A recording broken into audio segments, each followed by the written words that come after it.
I'm going to share with you today the first part of chapter 3 of The Mystery of the Broken Mirror. This chapter is called The Making of the Mirror, Creation and Letting Go. It's quite a longer chapter than the ones we've had up to now, so I'm going to do it in two parts. So this is the first part today. Allow me to tell you about Alfie and the stars. Now, Alfie was a next-door neighbour of mine many, many years ago. One late autumn, he and his wife and a few other friends had come round in the evening for dinner. After we'd served the coffee, I noticed that Alfie had gone outside, so I joined him in the backyard, only to find him staring up at the stars. It was one of those crisp, cloudless night skies, when even in a town, the stars seemed to sparkle especially clearly. After a short time of gazing silently at the stars together, Alfie said, "That's God, you know." And then he turned and went back inside the house. Now, Alfie was no great theologian, or even the sort of person one would normally think of as the religious sort. He was a hairdresser by day, and by night used to play lead guitar in a rock band. But he recognized the presence of the Creator within the majesty of creation. If we picture again that circle diagram of the previous chapter, Alfie recognized that God is to be found on both sides of the circle, both within and beyond creation. Spiritual awareness is one thing, but it's quite another to claim, as most religions do, that this greater reality which contains us and yet is not contained by us also created us and is still creating us. In other words, that this greater reality is not simply an atmosphere like the air we breathe, but is dynamic, living and active. Moreover, it is the testimony of people of all faiths, all faith traditions down the ages, that this greater reality is not only active, but also personal and able to encounter us. Our experience of God, you see, is never akin to a spectator sport, just observing from afar. Once we've seen God, we're never able to remain as casual observers. The astronomer observes the stars in order to plot them and try to understand them. Alfie is brought face to face with the presence of the Creator as he reflects on their majesty and their beauty and the vastness of space. In other words, he names the mystery behind what he sees. Once we've taken that step of faith, and named the mystery, it seems that we become embraced by the one whom we have named. And we discover ourselves as creatures. Alfie, as he gazed at the stars, was caught up in an experience which he named as God. Just for a moment, he was taken out of himself. How often we use expressions like that, taken out of ourselves, to describe how we feel when we experience something incredibly beautiful or incredibly awe-inspiring. We feel at once amazingly, incredibly small and insignificant, and yet caught up in something vast and mysterious. We're no longer self-contained worlds in ourselves, as we so often think we are. No, we discover that we are part of something bigger and more wonderful. Something filled with the very life and being of the one who encounters us. This experience is beautifully described in Psalm 8. O Lord, our Lord, how majestic is thy name in all the earth. When I look at the heavens, the work of thy fingers, the moon and the stars which thou hast established, what is man that thou art mindful of him? And the Son of Man that thou dost care for him? Or, in a well-known passage taken from Kenneth Grahame's The Wind in the Willows, mole and rat come unexpectedly face to face with the numinous, the divine presence within creation.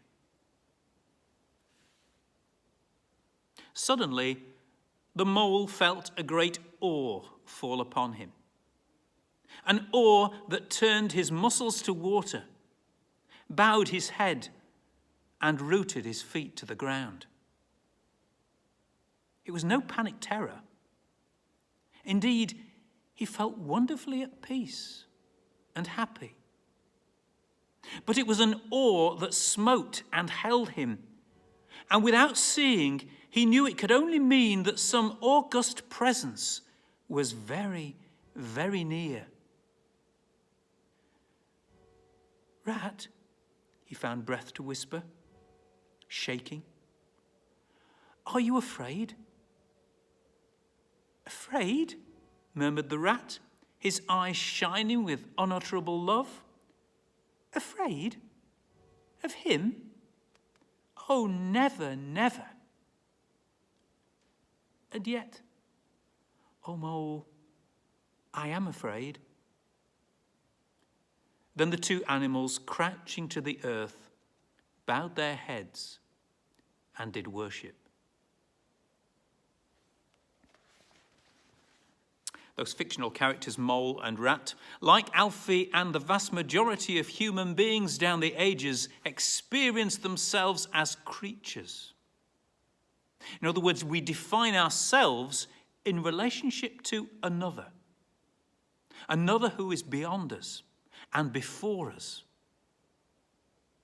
The other, by contrast, is self-defining. We're beginning to discover some possible answers to some massive questions, such as why creation? Why did God create? What is the universe for? If God is a self-defining reality, then God cannot be other than God. Therefore, God did not choose to create. Rather, God could not be God without creating. This dynamic, living and active reality that we call God is innately creative. God can be or do no other. I am what I am. I am who I am. The nearest we get to that in our human experiences, in the likes of a Mozart or a Beethoven, who cannot but write down the music which is in them, however much it may pain them at times to do it. It's compulsive. God cannot bring to life the creativity which is God's. We can draw lessons here from our experience of human creativity in all its forms. Why do we draw or paint? Why do we write poetry or stories? Why do we sing or make music? Why do we design and plan and build? Why do we experiment, investigate, and try and improve upon what we've already achieved? There seems to be an inner compulsion within human beings, an inner compulsion or longing that we objectify in all these activities. It's as though we cannot cope with the force of the emotions within us without giving them expression in creative ways. I know as a teenager, I used to write lots of poetry, most of which now seems very pretentious and immature, but which at that time helped me to deal with the jumble of emotions faced at adolescence. Human creativity in all its forms, from a musical symphony to a matchstick model of the Houses of Parliament, is nothing less than the human spirit crying out and trying to be heard, giving voice to its aspirations and fears. It's a sobering thought that if this voice struggles to make itself heard, if creativity is suppressed, the human spirit will more than often express itself instead in destructive ways. We mustn't, however, allow our understanding of God, the Creator, to be limited by our human expressions of creativity. The creation myths of many cultures and religious systems, not least those of the Bible, have tended to portray God as a divine architect, like the human designer who completes his project and is able to sit back and observe it. So in chapter 1 of the book of Genesis, God finishes creating and rests on the seventh day. Now, it's impossible in the modern age to conceive of creation as having been completed. Everything from the concept of evolution to the Big Bang shows a universe and a world in a state of constant change. Creation is always in the process of becoming. Our understanding of God, therefore, must be of one who is present and active in the processes of creating and recreating and renewing, and in the cycles of birth and death and rebirth, which we see right at the heart of the creative process.